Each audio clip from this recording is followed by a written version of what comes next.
नमस्कार दोस्तों, आज हम लेकर आए मौर्य वंश से संबंधित टॉप के 55 क्वेश्चन का टेस्ट जो आपके आने वाले सभी एग्जाम के लिए बहुत ही ज़रूरी है। तो इस वीडियो को शुरू से लेकर अंत तक जरूर देखें और हमें कमेंट में यह जरूर बताएं कि आपको कितने क्वेश्चन के आंसर पहले से ही पता थी कि आपके कितने नंबर बन रहे हैं 55 में से। तो चलिए शुरू करते हैं। आपका पहला प्रश्न है, चंद्रगुप्त मौर्य का पुत्र कौन था? आपका सही जवाब है बिंदुसार चंद्रगुप्त मौर्य का पुत्र था। आपका अगला प्रश्न है, प्रथम भारतीय साम्राज्य किसने स्थापित किया था? आपका सही जवाब है चंद्रगुप्त मौर्य ने। चंद्रगुप्त मौर्य ने प्रथम भारतीय साम्राज्य स्थापित किया था। प्रश्न नंबर 3, यूनानियों को भारत से बाहर किसने निकाला था? आपका सही जवाब है चंद्रगुप्त मौर्य ने यूनानियों को भारत से बाहर निकाला था। आपका प्रश्न नंबर 4 है, सांची का स्तूप का निर्माण किसने किया था? आपका सही जवाब है अशोक ने सांची का स्तूप का निर्माण किया था। प्रश्न नंबर 5, यूनानियों को भारत से बाहर किसने निकाला था? आपका सही जवाब है चंद्रगुप्त मौर्य ने यूनानियों को भारत से बाहर निकाला था। दोस्तों, अगर आपको यह वीडियो अच्छी लग रही है तो हमारे चैनल को सब्सक्राइब करें और वीडियो को लाइक करें ऐसी वीडियो पाने के लिए। प्रश्न नंबर 6, बिंदुसार के शासन के दौरान अशांति कहाँ थी? आपका सही जवाब है तक्षशिला। बिंदुसार के शासन के दौरान तक्षशिला में अशांति थी। प्रश्न नंबर 7, मौर्य साम्राज्य की राजधानी कहाँ स्थित थी? आपका सही जवाब है पाटलिपुत्र। मौर्य साम्राज्य की राजधानी पाटलिपुत्र में स्थित थी। अगला प्रश्न है आपका,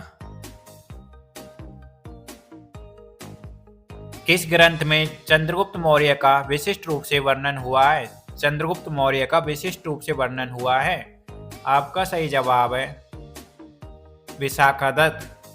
किसके ग्रंथ में चंद्रगुप्त मौर्य का विशिष्ट रूप से वर्णन हुआ है? आपका सही जवाब है विशाखादत्त के ग्रंथ में चंद्रगुप्त मौर्य का विशिष्ट रूप से वर्णन हुआ है। आपका अगला प्रश्न है प्रश्न नंबर 9, चंद्रगुप्त मौर्य ने अपने अंतिम दिन कहाँ गुजारे थे? आपका सही जवाब है सिरवनबेलगोला में चंद्रगुप्त मौर्य ने अपने अंतिम दिन गुजारे थे। आपका अगला प्रश्न है प्रश्न नंबर 10, चाणक्य किसके प्रमुख सलाहकार थे? आपका सही जवाब है चंद्रगुप्त मौर्य के। चाणक्य चंद्रगुप्त मौर्य के प्रमुख सलाहकार थे।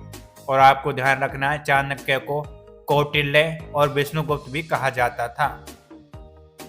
प्रश्न नंबर 11, निम्नलिखित में से किस मौर्य राजा ने दक्कन पर विजय प्राप्त की थी? आपका सही जवाब है चंद्रगुप्त ने। चंद्रगुप्त ने दक्कन पर विजय प्राप्त की थी। आपका अगला प्रश्न है प्रश्न नंबर 12, अशोक की प्रशासनिक नीति में भारी परिवर्तन किस घटना से आया? आपका सही जवाब है कलिंग युद्ध। अशोक की प्रशासनिक नीति में भारी परिवर्तन कलिंग युद्ध के बाद आया था। प्रश्न नंबर 13, सम्राट अशोक किसके उत्तराधिकारी थे? आपका सही जवाब है बिंदुसार के। सम्राट अशोक बिंदुसार के उत्तराधिकारी थे। प्रश्न नंबर 14, चंद्रगुप्त मौर्य ने सेल्यूकस को किस वर्ष पराजित किया था? आपका सही जवाब है 305 ईसा पूर्व। चंद्रगुप्त मौर्य ने सेल्यूकस को 305 ईसा पूर्व पराजित किया था। प्रश्न नंबर 15, देवनाम प्रिय के नाम से कौन विख्यात है? आपका सही जवाब है अशोक। देवनाम प्रिय के नाम से विख्यात है। आपका प्रश्न नंबर 16 है। चाणक्य का एक अन्य नाम क्या था? दोस्तों ये हमने आपको पीछे बताया है, तो इसका आंसर आप हमें कमेंट बॉक्स में जरूर बताएं। आपका प्रश्न नंबर 17 है।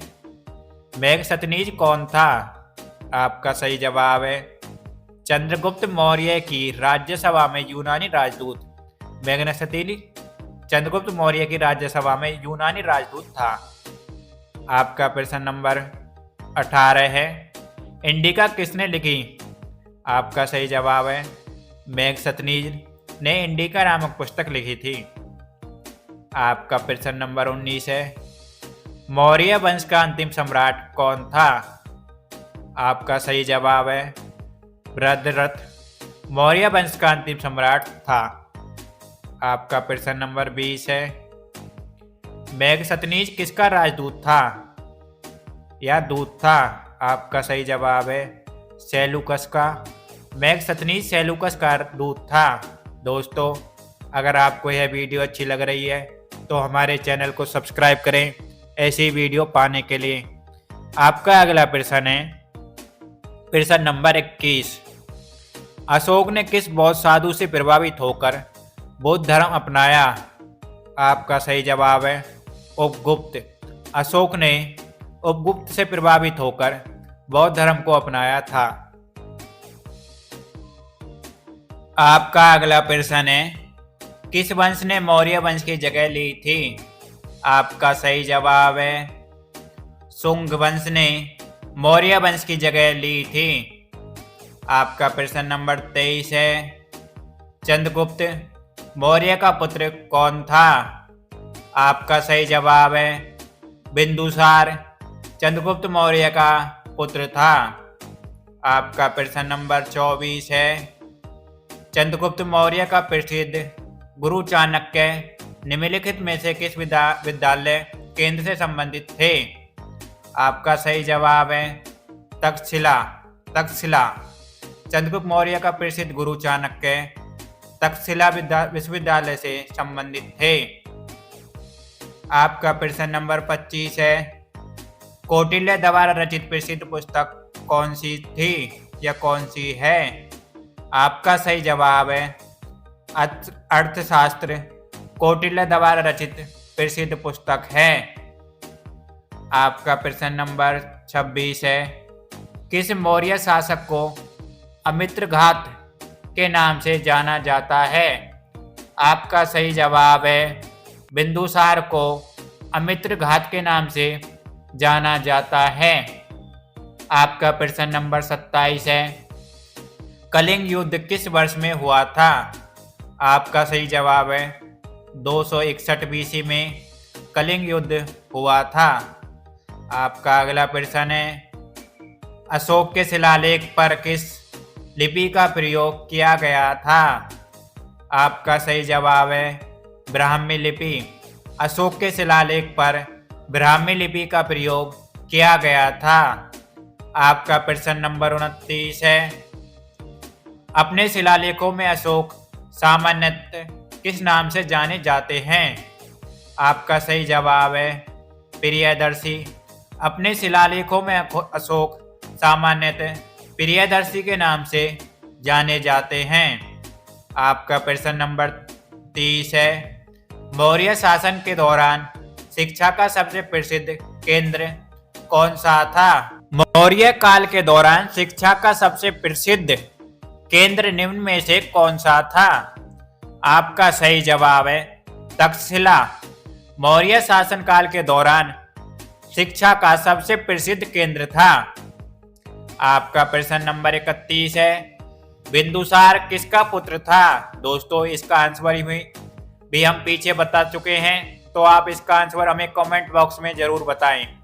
आपका प्रश्न नंबर 32 है। अशोक की धम्म नीति। धम्म नीति किसकी थी? अशोक की। अशोक की धम्म नीति का मुख्य सिद्धांत क्या था? आपका सही जवाब है स्वयं नियंत्रण। अशोक की धम्म नीति का मुख्य सिद्धांत था। दोस्तों आपका अगला प्रश्न है प्रश्न नंबर 33। अशोक के शिलालेख को सर्वप्रथम किसने पढ़ा था? आपका सही जवाब है जेम्स प्रिंसेप ने अशोक के अभिलेख को सर्वप्रथम पढ़ा था? आपका प्रश्न नंबर 34 है। निम्नलिखित में से कौन सा अशोककालीन अभिलेख खरोष्ट लिपि में है? आपका सही उत्तर है शाहबाजगढ़ी। शाहबाजगढ़ी अभिलेख खरोष्टी लिपि में है। आपका प्रश्न नंबर 35 है। निम्नलिखित में से किस एक अभिलेख में अशोक के व्यक्तिगत नाम का उल्लेख मिलता है? अशोक के नाम का उल्लेख। आपका सही जवाब है मास्की अभिलेख में अशोक के व्यक्तिगत नाम का उल्लेख मिलता है। आपका प्रश्न नंबर 36 है। निम्न किस अभिलेख में अशोक ने स्वयं को मगध का सम्राट बताया है? किस अभिलेख में अशोक ने स्वयं को मगध का सम्राट बताया है? आपका सही जवाब है भाभू स्तंभ अभिलेख में अशोक ने स्वयं को मगध का सम्राट बताया है। भाभू स्तंभ अभिलेख। प्रश्न नंबर 37। अब अशोक के शिलालेखों में प्रयुक्त भाषा है। आपका सही जवाब है प्राकृत। अशोक के शिलालेखों में प्रयुक्त भाषा प्राकृत है। प्राकृत अशोक के अभिलेखों शिलालेखों में प्रयुक्त भाषा है। प्रश्न नंबर 38। मौर्य वंश के शासन के दौरान सतानिक कौन था? आपका सही जवाब है जिला प्रशासक।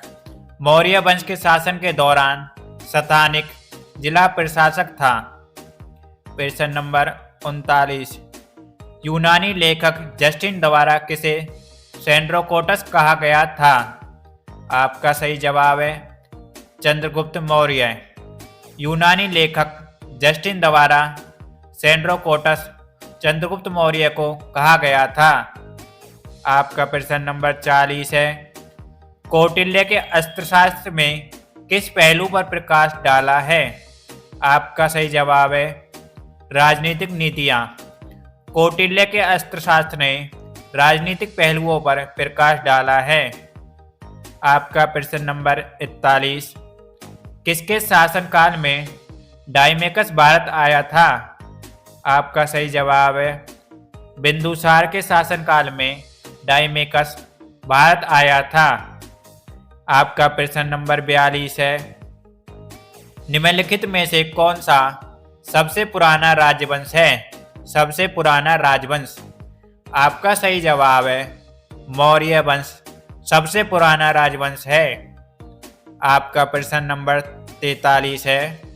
बिंदुसार के दरबार में कौन सा राजदूत आया था? दोस्तों इसका आंसर हमने आपको पीछे बताया है, तो आप इसका आंसर हमें कमेंट बॉक्स में बताएं। आपका अगला प्रश्न है प्रश्न नंबर 44। मौर्य काल में निम्न में से कौन सी मुद्रा प्रचलन में थी? आपका सही जवाब है पन्न। मौर्य काल में पन्न मुद्रा प्रचलन में थी।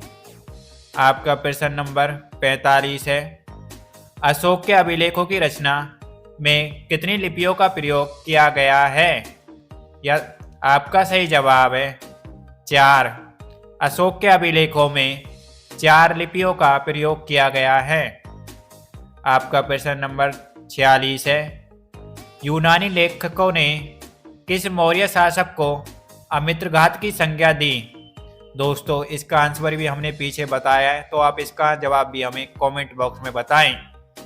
आपका प्रश्न नंबर 47 है। निम्नलिखित में से अशोक का उत्तराधिकारी कौन था?